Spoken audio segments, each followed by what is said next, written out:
On this month's In the Life, a trip to Miami for their 10th annual Gay and Lesbian Film Festival. A hard look at Don't Ask, Don't Tell. A great director remembered. It didn't present someone that was an easy stereotype, and that was what I was after. Cooking up love. It's still elementary. We have to challenge the culture in the schools. And a little rock and roll. All this and more on this edition of In the Life. In the Life is funded in part by the H. Van Ameringen Foundation and by Arcus Foundation and by the annual support of In the Life members like you.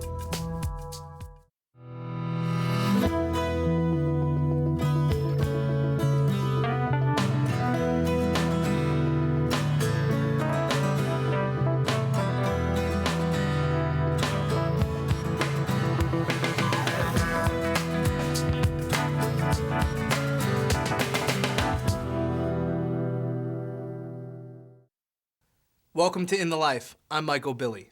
New York, San Francisco, Los Angeles, Philadelphia, throughout the U.S. and the world, gay and lesbian film festivals have become the place to present queer cinema. Perhaps the nation's sunniest LGBT film festival occurs in Miami, and this past April, they celebrated a very special anniversary, complete with their own flock of pink flamingos.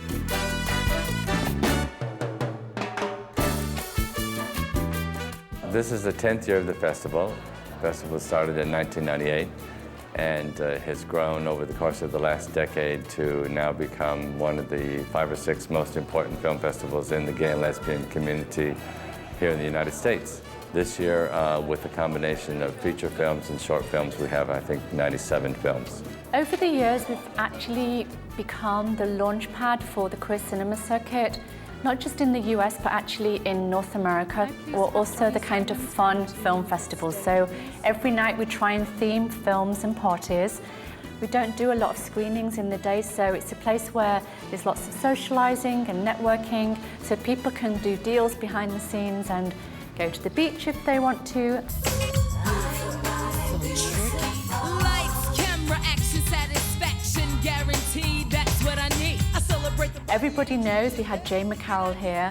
Jay McCarroll was the first winner of Project Runway. We also had Jennifer Tilly here, who looks absolutely gorgeous and stunning. Just say somebody beautiful, hey, that's me. And she was here with the 10-year screening, retrospective screening of Relax It's Just Sets with Forefront Films and Sneak Preview Entertainment. We actually have Michelle Nichols in town, who's here with the world premiere of True Loved. The films that you see in a festival such as ours are going to be fresh, they're going to be new, they're coming directly from the hands of the producers or the distributors. They are going to be the latest and greatest. You need to see new films, you need to see filmmakers talking about the craft of their work. You need to be with an audience. It's a whole experience sitting with an audience and eating popcorn and having concessions. And I know many, many people who've met their soulmates at the film festival because that's become the new dating pool. So. In addition to celebrating 10 years of the Miami Gay and Lesbian Film Festival, Carol Coombs and Keith Cromley also welcomed audiences to the first annual Fort Lauderdale Gay and Lesbian Film Festival.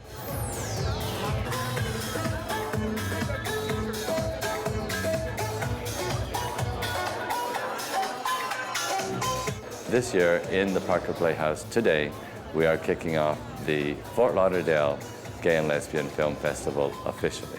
This is the Parker Playhouse, and the Parker Playhouse is a romantic style building here in the heart of Fort Lauderdale. Fort Lauderdale has gone through a transition and has now become the most popular gay destination in the country. Fort Lauderdale is a growing market, and who knows where the Fort Lauderdale Gay and Lesbian Film Festival will be in 5 years' time. The documentary that's kicking off the Fort Lauderdale Festival this evening is a movie called Ask Not, about what the impact of the Don't Ask, Don't Tell policy has been, both on our community and on the individuals' lives who have been affected, as well as the impact on the military and on the country. We are here today in Times Square, New York, to say to the American people This is an unjust ban that must end. Don't ask, don't tell, to me, is the worst form of public discrimination in society today. It's the government saying to me that I can't serve in the military because I was born gay, and I refuse not to be open about that. So I decided to make Ask Not coming out of my previous film, Daddy and Papa, which looked at the whole experience of gay men doing something in a very traditional institution. And I thought about the whole idea of being a soldier. That it seemed particularly relevant to me to make this film now because of the wars that we're fighting, and also because nothing had really been done in a very comprehensive way about a policy that had been in place for 15 years now. I came up with this compromise, don't ask, don't tell. I'm not an advocate of lifting the ban in its totality. I think the double standard makes more sense. That is, current heterosexual straight behavior is allowed as you don't change that, and there'd have to be a different standard for gay behavior. We have a fair amount of archival footage that talks about how the policy came to be, what was kind of going on behind the scenes with President Clinton and the various members of people in power on the right at that point who put pressure on him. But I was really clear that I didn't want it to be a film that looked backwards in time. I wanted it to feel very current. I had a very open and obviously gay life. And since boot camp, I've been hiding it for the last 8 months.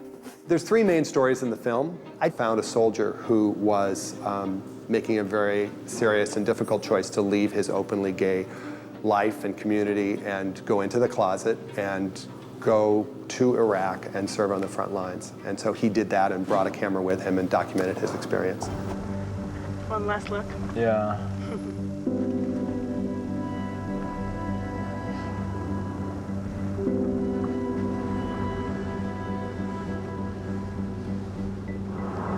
I'm saying goodbye to all this. That I won't see this for a long time. That I might never see this all again. What does that mean? That's not true. I know.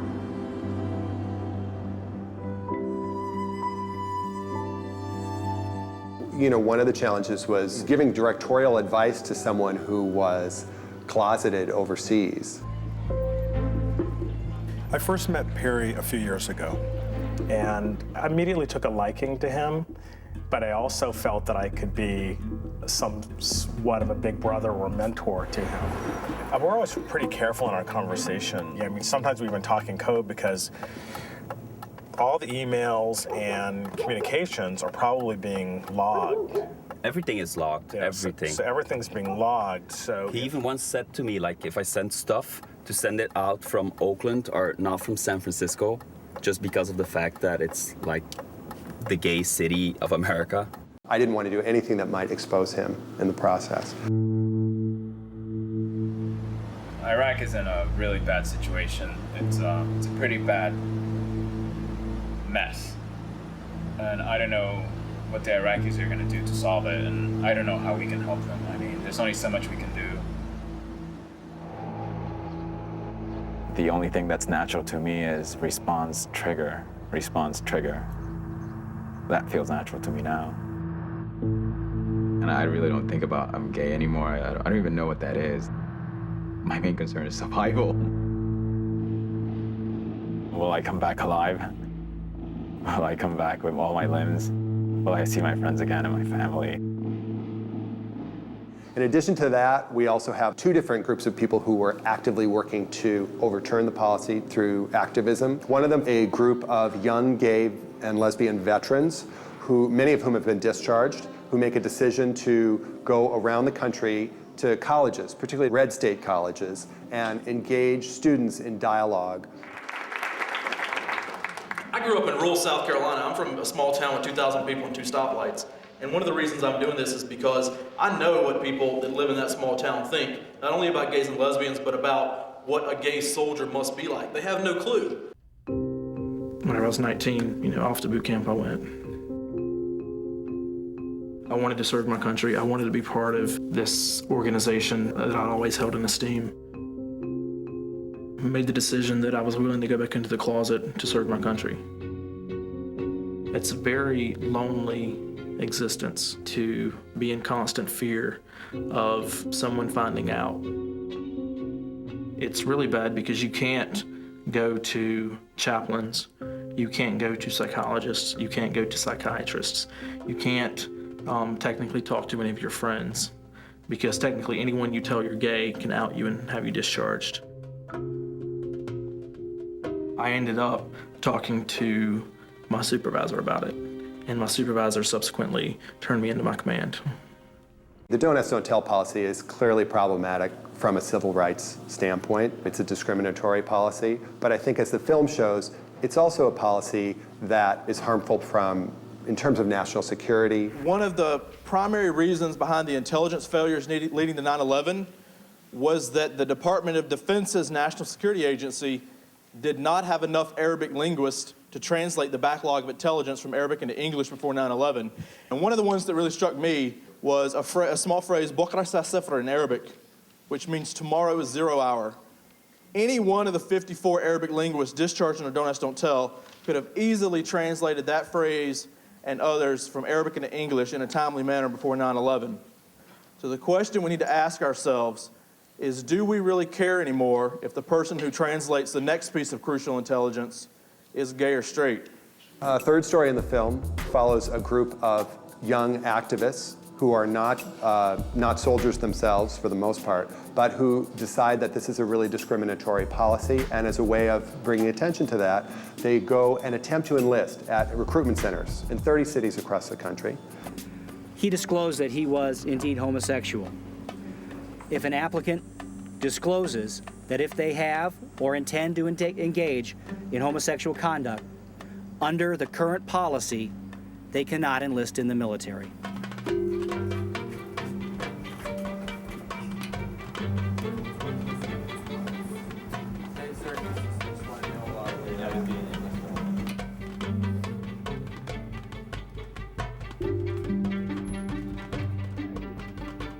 We want to see young people making this something national. We're going to make it happen in so many states across the country that you get it, that this is nationwide. This isn't just some section of the population that happens to care about this. Whether this ban gets lifted as a result of my efforts or not, at the very least, I can look back and say I did something. In the making of this film, I learned a lot about why people serve their country in the military. It's not something I knew much about before. I don't come from a military background, and a lot of people in the course of my making it, particularly people in the gay community, said, well, you know, I just don't get it. I don't understand why we would want to serve anyway. I think there's a lot of reasons why people join the military, and they're often complicated, but it gave me access to a whole group of people that I didn't know very well before, and an appreciation for the type of service that they provide for all of us.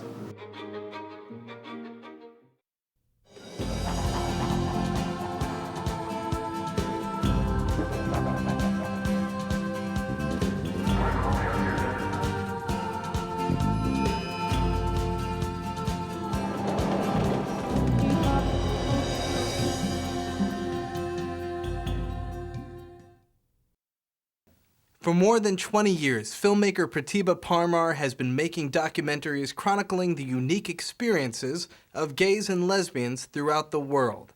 Now in her feature film debut, Nina's Heavenly Delights, Parmar celebrates food, family, and love between women.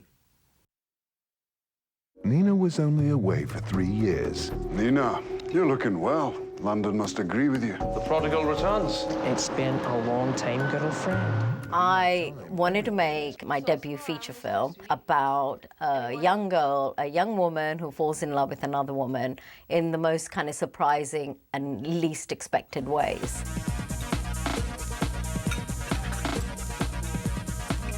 My character, Nina Shah, is a girl from an Indian Glaswegian family.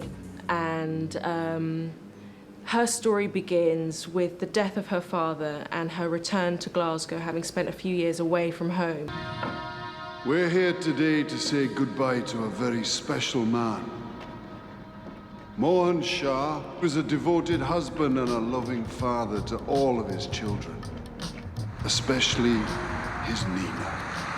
Out of sight, but never out of her father's heart.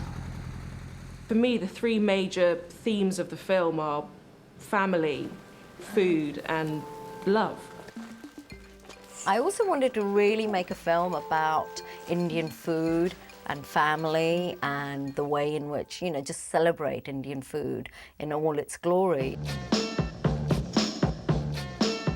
Now Nina's cooking up a storm, How dare you come back here and start disrupting our lives? spicing up the competition. That's lovely.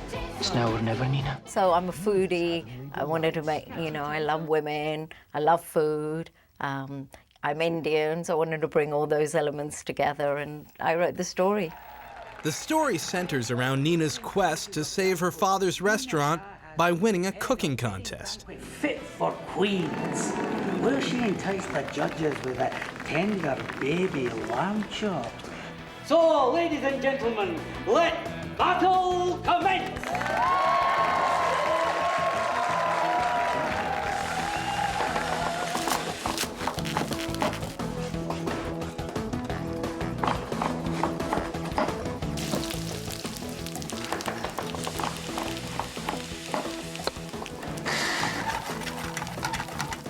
In the film, Nina's family, every single member in the family has a secret. Because in most families, there are secrets, and they're not often talked about. And I didn't want Nina to be the only one with this secret. From her younger sister, who's a closet Highland dancer, and, you know, the brother has a secret about who he, you know, I'm not going to give the plot away. And the mother has also a secret. You're my first today. I'm honored. I think I just wanted to kind of really show this family at a moment of transition. I'm not the one who bet the Taj on a bloody horse. No, you're right. You didn't. You had nothing to do with any of this. You didn't humiliate him. You didn't break his heart. And what about my heart? Being at home and being among her family and the people that she loves and she cares about sort of throws up for Nina a lot of issues that she probably hasn't dealt with about herself. And I think she realizes that she's lost a bit of direction in life, and the film sort of takes on how it follows her, how she comes to solve those issues and face those challenges. The theme is about the push and pull between personal desire and duty, family duty. She is being pulled in one way by her desire, by her heart, as she's falling in love with Lisa. But on the other hand, she's feeling that she doesn't want to risk losing her family again. And she's assuming that her mother would never be able to accept her falling in love with another woman. You wanted me to shrivel away with a man I didn't love? How could I do that, Ma? We all do things we don't want. Why? There is no why. For many years, I lived a very sort of closeted lifestyle with my family. Do what you want, Nina.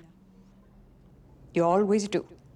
Whereas, you know, I was really active in the gay and lesbian movement and living this kind of very split existence. And really, that was because of the fear of losing my family. I felt that if I had come out to my family, they would have rejected me, and then I would have lost them. And, you know, that was just too big a risk for me to take. And so I kind of wanted to bring that in the film with Nina's journey. Why didn't anyone tell me what was going on? How are we supposed to do that? You phoned a couple of times a year if we were lucky. Half the time we didn't even know where you were. No, I wanted to make a film in which Nina's sexuality wasn't a huge big deal. I wanted to make a film that celebrated lesbian love. And so I made Nina somebody who had always had crushes on girls. You know, Nina's first reaction to Lisa is, who the hell is this? You know, what are you doing here? This is my family, this is my business, this is my life. But is also instantly attracted to her. So there's a sort of dichotomy going on there with her feelings for Lisa, and it's a bit of a push and pull which continues throughout the whole film. But, you know, the sparks fly a little. But it's not so overpowering. Good. Hey, you're getting it. Okay, now I'm going to show you how it's really done. Good evening, Glasgow. Sorry to be a drag. Within Nina's Heavenly Delights, there's Nina's best friend is Bobby. And Bobby is a Bollywood drag queen and a wannabe Bollywood heroine.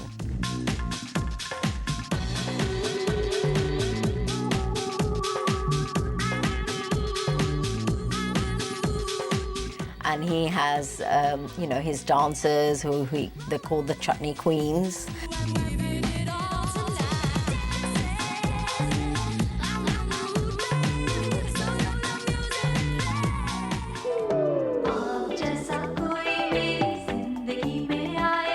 I use some songs from Bollywood films, which are actually songs that South Asian queers have appropriated as their anthems because of the lyrics and the words. So not everyone gets that, but you know, it's there. And there's one particular song which is a classic Bollywood song, which, you know, it's all about forbidden love. And my film is about forbidden love, and different kinds of forbidden loves. I've been making films and documentaries now for about 20 years. I really wanted to make films that what I felt could make a difference. That was my ambition, to make films and to intervene in the mainstream media with stories and experiences that we don't normally get to see on television. And I was really kind of passionate about making people from different kinds of minorities and their experiences be seen on mainstream TV. So, you know, that was kind of my motivation for getting involved in films and in the media. Now I think that there's that kind of queer sensibility is so widespread, and, you know, we're everywhere, making all kinds of work and bringing our queer sensibility to it. It's now or never, Nina.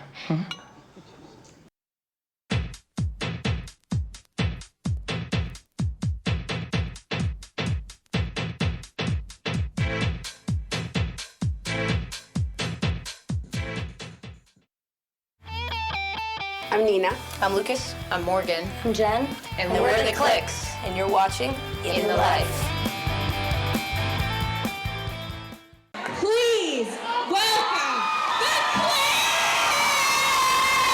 Oh, I really ought to go. Oh, I really can't stay. I was on tour with them all summer on the True Colors tour, and they were amazing. Got to find my own way, but this fear and this dread. I started the band 4 years ago. I decided I need a band name, and it needs to be sexy, and it needs to be cool, and it has to start with the. Because, you know, the Beatles, the Pretenders, these are all my favorite bands. So I was having this conversation with my ex-girlfriend, and she said, the Cliks, as a joke, and we all laughed. Of course not, we're not gonna name the band that.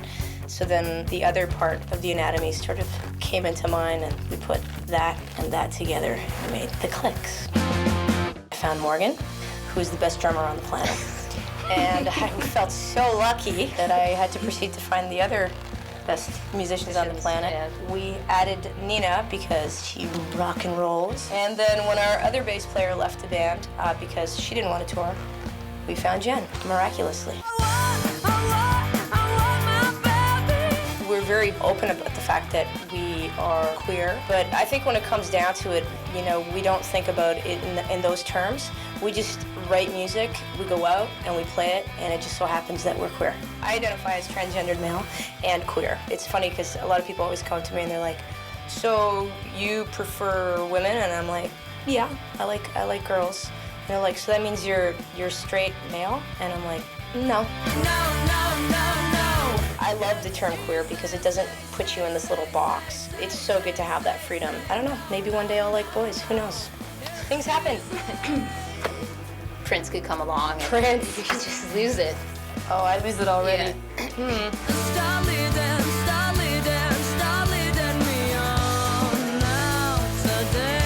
The content of the music is pretty much about heartbreak and breakups right now and emotions that really don't have any kind of sexual identity attached to them. As a songwriter, my goal is always to connect or have somebody connect with what I'm saying and make it their own.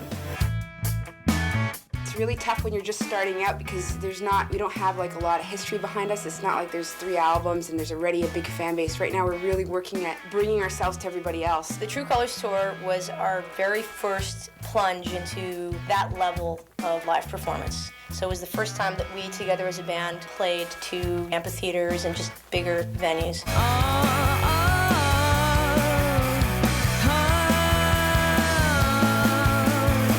It was so interesting because you have these ideas of what it's going to be like to meet somebody like Cyndi Lauper or Debbie Harry, and then you meet them and you're just like, human being.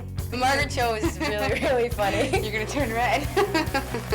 I'm just so in love with Lucas. He is hot. The second performance that we did was in Red Rocks in Denver. And we were just about to go on stage, and Margaret came up to me and just kind of grabbed me by the arm, and she was like, so Lucas, after your set, I'm gonna make out with you. And I was like, ha ha ha ha. You know, she's a comedian. That's what they do. And by the way, she said, oh no, I'm serious. And I still thought she was kidding. So I go and I unplug my guitar right after we're done our set, and I'm about to walk off, and I hear her and see her passing by me. She goes, ladies and gentlemen, the Cliks. And then proceeds to grab me by the head and stick her tongue down my throat. It was a very enjoyable moment for me.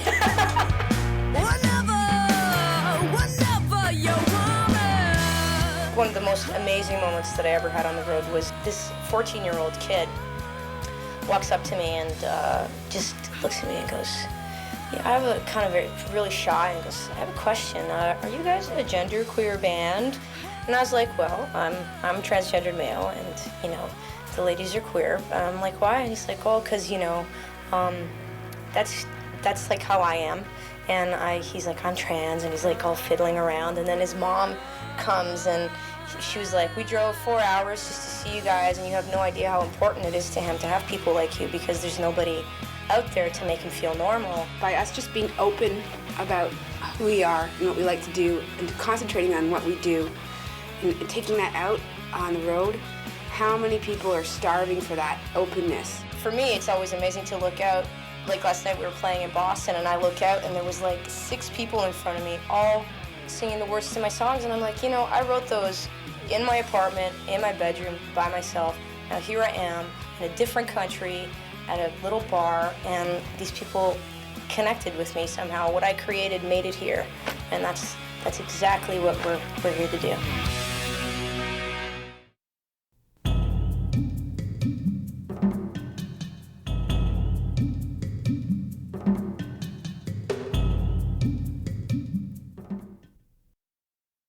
As we celebrate gay and lesbian cinema, we also recognize one of the great filmmakers of our time.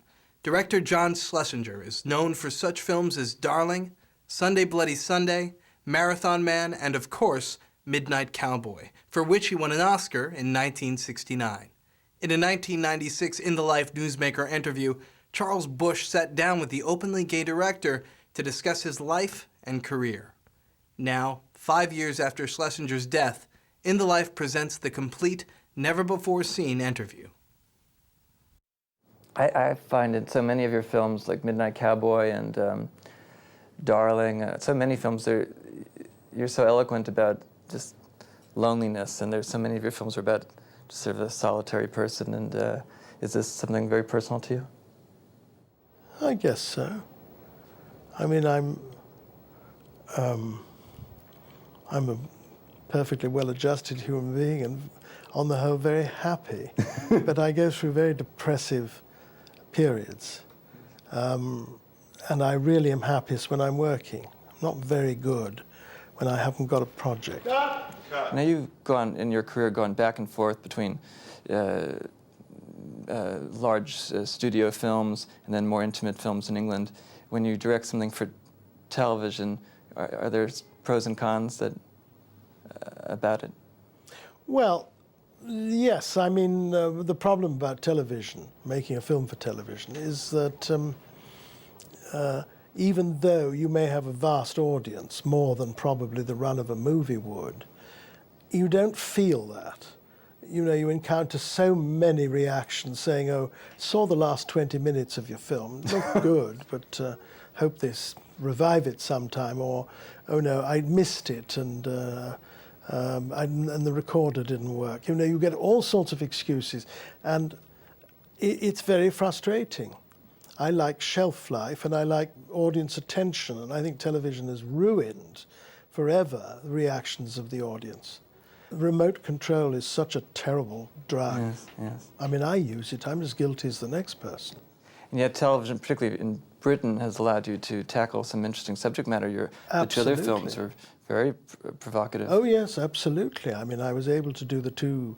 Englishman Abroad. Englishman Abroad and The Question of Attribution, about our two notorious gay spies, yes. With wonderful scripts by Alan Bennett. The BBC does seem to be, at least up till now, rather responsive to gay subject matter. Tales of the City was was made through them, and in this country became a big controversy. No, but this country, I mean, let's face it, the first AIDS film that I remember seeing was on television here. Yes. Now, you were involved for quite a while in an AIDS movie project that I understand is sort of tabled for now. Yeah, we never licked the script. We just never... I went through endless drafts with two writers, and we never got a script that I really felt was really good enough. I would imagine there would be a great pressure to sort of tell the definitive story, and no story can be definitive on a subject like that. I remember talking, it started at United Artists, and Arthur Krim, who was married to Matilda Krim, was a great sort of AIDS specialist and pioneer. He said, we'll back the treatment, but you'll never, my wife says, you'll never be able to answer all the questions. I said, well, I don't think we can possibly attempt to. I think what now is important is not to do a film about dying from, but living with AIDS, because I think that is what we're facing. Yes. There's no easy answer.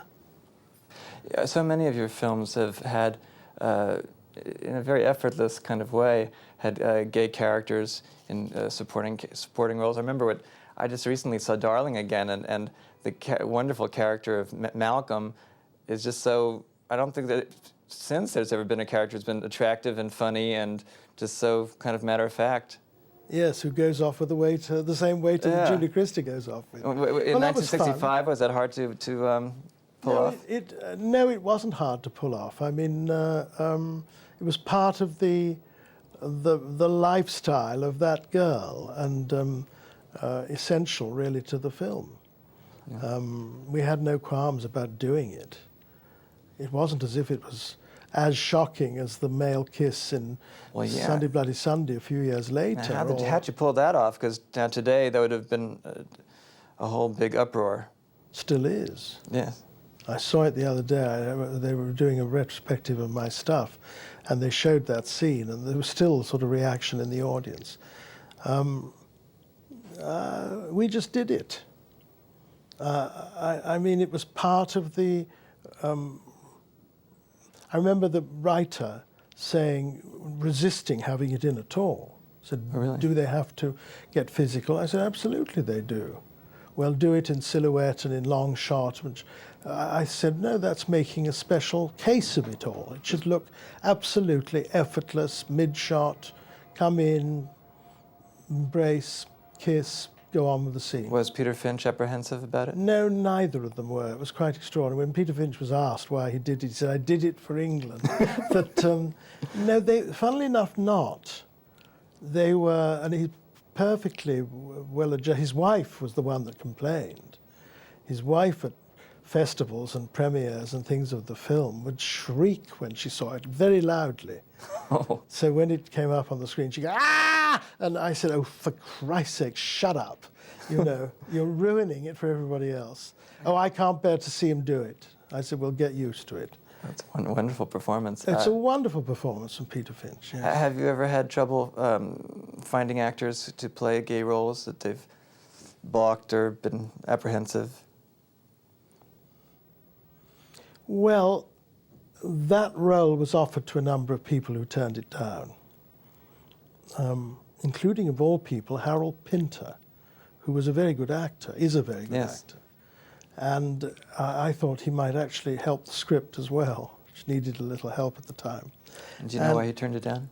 I think he was frightened of that aspect of the character.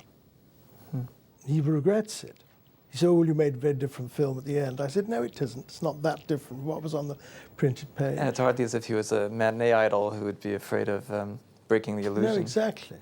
No, Peter Finch wasn't our first choice for it. Another actor was playing it who got unable to cope with it, let's say.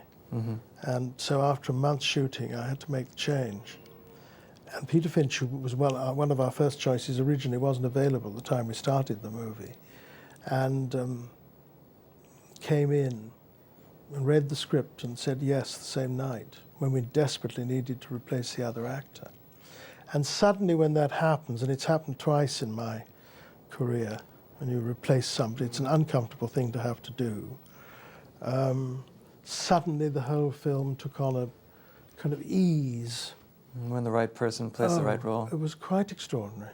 How did Midnight Cowboy come about, and how did that end up becoming a movie, and your involvement in it? I have a very good American painter friend who lives in England, who has a very good sense of what books will make good films. And he one day said to me, I've just read a book I think you should read, Midnight Cowboy. So I read it. And I thought, wonderful stuff. If I'm ever going to go to America to make a movie, this is it. And I took it to a producer, Jerry Hellman, who said, well, wouldn't be my subject that I would pick, but if you want to do it, let's do it together. And we went to United Artists, who at that time were a wonderful place for anybody that wanted freedom to make a film. You know, it was possible to do it there. And we took it to them, and there were a few raised eyebrows, but we did the film. Was there, in the late 60s, sort of a climate, though, for just more, for riskier choices to be made? Oh, I think so. There was a 10-year period between the 60s and 73, 74, 75, whatever it was, when we hadn't got into the big blockbuster special effects stuff, and there was an audience for these films. I never went into Midnight Cowboy thinking it would have the kind of success that it's enjoyed for so many years. I just loved the subject, I loved the characters, and I thought it is a fantasy about someone going to New York and imagining one set of circumstances, which I could easily put myself into that position. And I thought, right, I think I'm able to do this film. Do you think that we've progressed in showing the gay life and gay experience on screen in the past 25 years since? Yes. I mean, I think that the best sequences in Long Time Companion are deeply moving and deeply affecting, and will affect any audience regardless of their sexual orientation. I think, Philadelphia, for all the criticism that we could aim at it, was an important film to have made, because it was mainstream, big stars, and successful. So do you think a film like The Birdcage, which is an enormous commercial success, you think commercially that might be helpful in getting other projects made? Birdcage is a kind of wonderful French farce. It was better in its original form, I thought. I think they do it very well. I think it's funny, but it's the element of traditional campy farce, and very funny. I enjoyed it, but I don't think it's going to do anything more than the original film did. Doesn't encourage producers to think of other Well, it your subject might. matter? Yes, I don't know if it works that way. Yes, I think it probably will, but I hope it isn't stereotypical, the results. Thing about Sunday Bloody Sunday, which shocked United Artists when they first saw it, I mean, I think they didn't read the script very thoroughly, and they were absolutely, I think they were really shocked. I remember being at that first screening, and it was very embarrassing. A lot of foot tapping and lighting up of cigarettes, and when they felt more comfortable, they got to the Jewish bits. There was some executive said, well, now we know where we are. And at the end, it was very, very difficult, because I just made Midnight Cowboy for them, and they were expecting another one like that, sort of more sensational. And the fact that Peter Finch was playing a non-stereotypical gay person, a doctor, Jewish, all of them. I remember my father, who was a doctor, saying, what's this next film about? And I told him, and he said, does he have to be Jewish as well as everything else? And I think that was their reaction. They were very embarrassed by it because it didn't present someone that was an easy stereotype. And that was what I was after. And we've seen very little of that since. Not a lot. Yes. Well, thank you so much for Thank you. Joining us today. Thank you.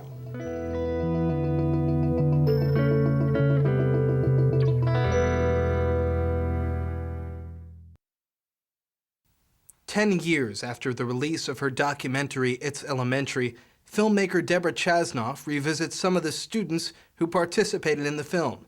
In her follow-up, It's Still Elementary, she makes the case for why it is still essential that LGBT issues be addressed in school curricula.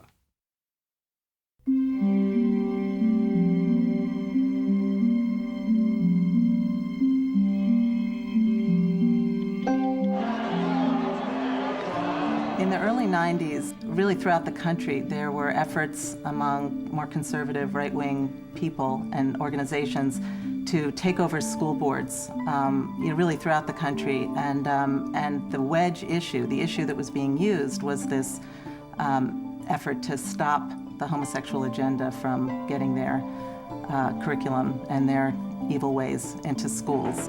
And the votes are in, but the controversy continues in Maryland. We had people running for president on the Republican platform, Pat Robertson, Patrick Buchanan, that were virulently anti-gay, and they were basically running on this campaign platform saying what's wrong with America are the homosexuals. Clinton and Al Gore represent the most pro-lesbian and pro-gay ticket in history, and so they do.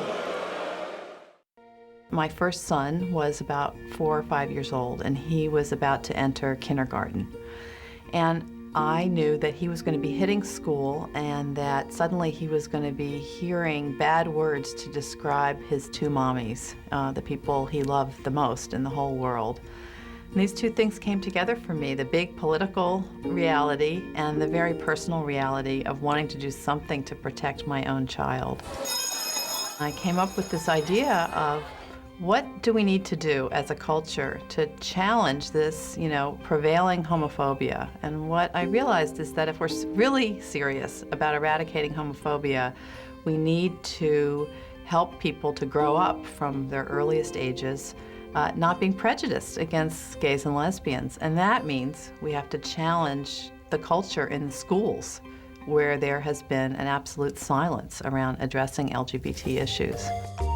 When we made the original film, we were making the case, it's elementary, it's common sense. We really need to address lesbian and gay issues with kids. And so what we wanted to do was show people on camera what does it look like when a teacher goes into a classroom and does a lesson in an age-appropriate way that talks about gays and lesbians with their students. And lo and behold, what you find out is that kids of all ages already come into school with a lot of information about gays and lesbians. Unfortunately, most of it is negative or misinformed stereotypes, and that they respond really well to skilled teachers facilitating conversations in a neutral, constructive way that really challenge a lot of those stereotypes.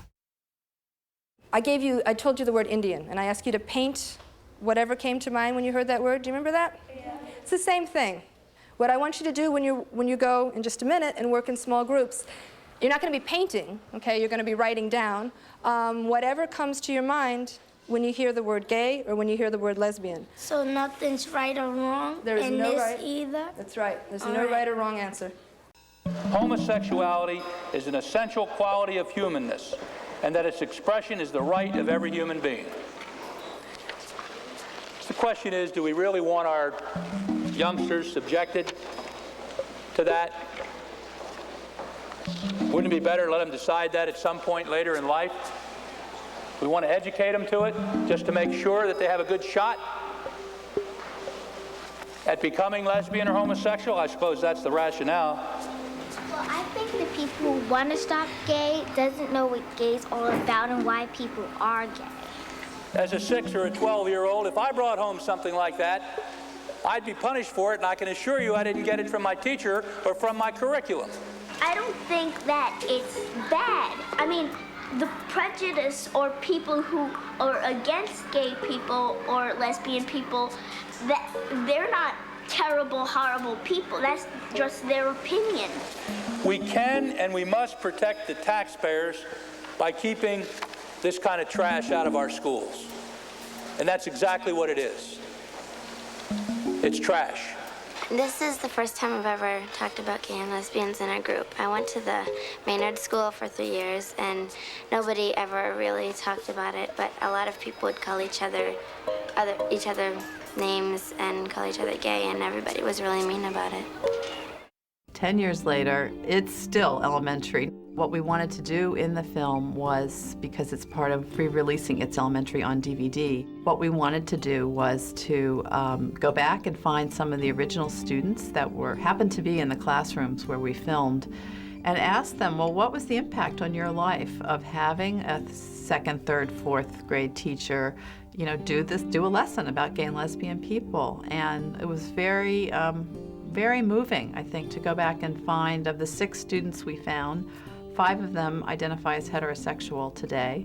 All of those students can really pinpoint those lessons as turning points for them, where they learn to be allies or learn to courageously speak out on these issues. They came to my school to shoot our particular class because my teacher at the time was a lesbian, and she made it known to our class. So she wanted to see how we felt about that, but before we even knew that, she was like our best teacher, so it didn't take anything away from her when she did say it, and she just wanted us to be more open about it, and she wanted to actually see how her students feel about this issue once she had brought it to our attention.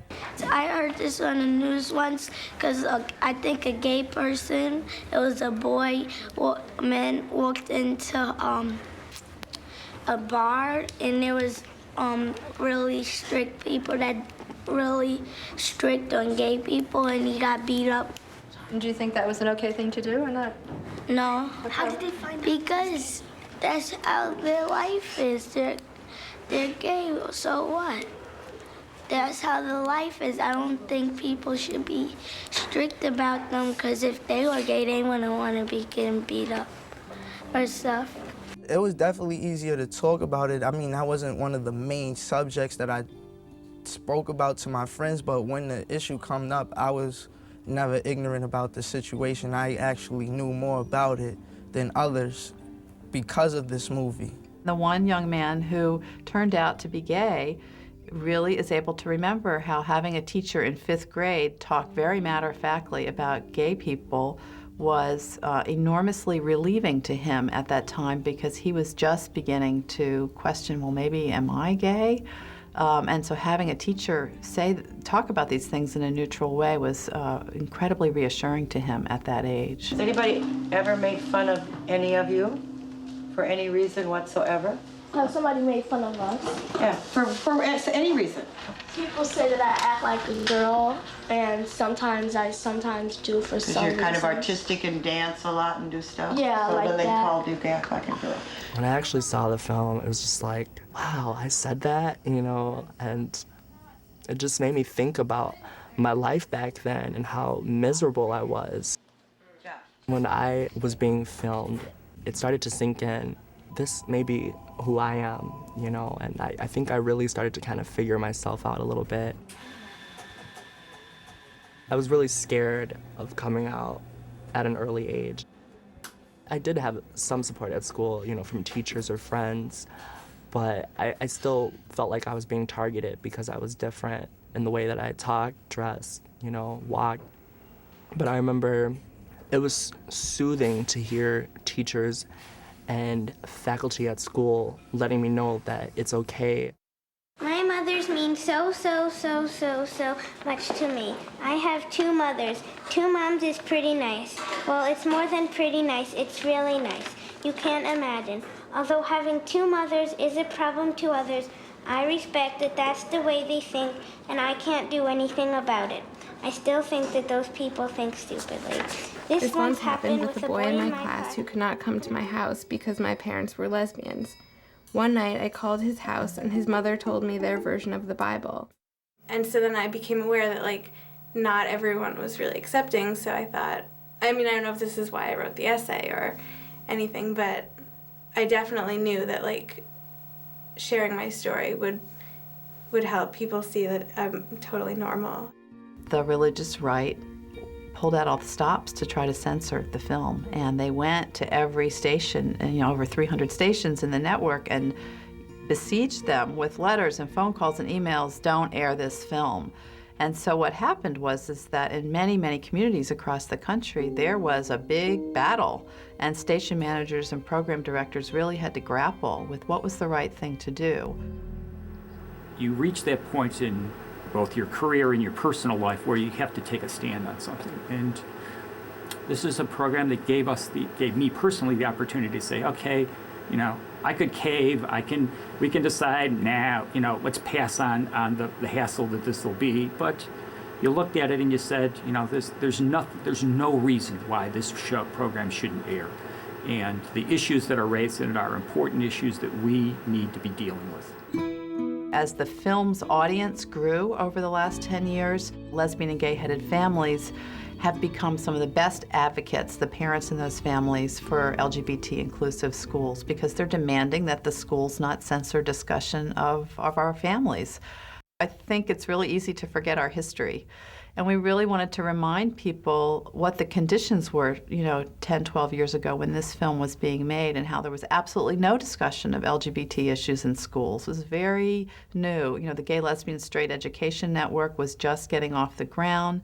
There were only 2 or 3 gay-straight alliances in the whole country. I mean, things have changed dramatically, so we wanted to document that evolution. So there's so many different issues that have come together over the last 10 years, and, you know, I think It's Elementary has been right there in the middle of it all as a source of support to people. And finally, Margaret Cho tells us about a surprising little moment in gay history. Make love, not war. I'm hoping that's what motivated the United States Air Force to propose a $7.5 million investment to develop a gay bomb. A gay bomb. A bomb that would transform soldiers into lustful homosexuals. I swear, I am not making this up. The Air Force believed that exposure to this chemical-based aphrodisiac would turn enemy soldiers gay and make them more interested in having sex with each other than fighting. Now, this theory thrives on the assumption that there are no gay soldiers to begin with. Right. 4 words. Don't ask, don't tell. Okay, so let's talk this through. What if we were to go to war with, say, Holland? Because those menacing Dutch have really been pushing our buttons. So, in turn, America pushes the rainbow-colored button. It lands on the vicious enemy in Amsterdam. Now, it's quite possible that at least half of the Dutch army is already gay. So what happens to them? Do they become incredibly gay? So, let's talk this through. Let's go on the assumption that this plan has backfired and we've got an army of now super gay soldiers who are really miffed. The repercussions are terrifying. In stealth mode, they could infiltrate cruise ships and commercial flights to the US completely undetectable as hospitality workers and flight attendants. Once air and seaborne, the menace becomes real to all God-fearing Americans. They're coming to invade your home. Duck and cover! There's one behind you! He's fixing your window treatment. He's making it fabulous! Stop, drop, and roll! They're buying houses left and right and gentrifying the neighborhood. Put the women and children in the basement. They're having brunch! Watch out, America. Perhaps I got a little carried away. But I swear, the part about the gay bomb is true. The Air Force did propose this. The Department of Defense actually did consider it. And you're probably thinking, oh, this happened maybe in the 50s? No, 1994. Thank you for watching In the Life, and please tune in for the October season premiere as we take an in-depth look at the battle over same-sex marriage in California. To sign up for monthly air date alerts or to download past episodes 24/7, please go to our website at inthelifetv.org or call 1-800-627-ON-TV. We'd love to hear from you. I'm Michael Billy. We'll see you next time.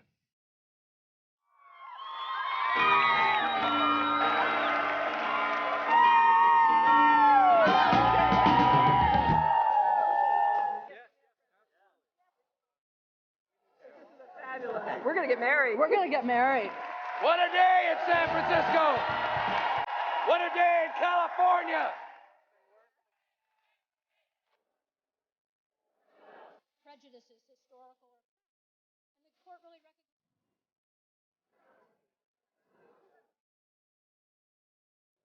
City Hall looks just like a wedding cake.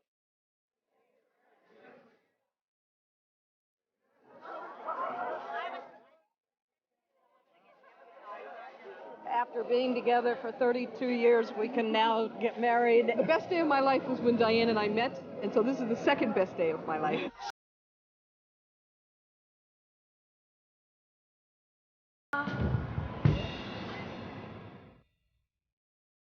In the Life is funded in part by the H. Van Ameringen Foundation and by Arcus Foundation, and by the annual support of In the Life members like you.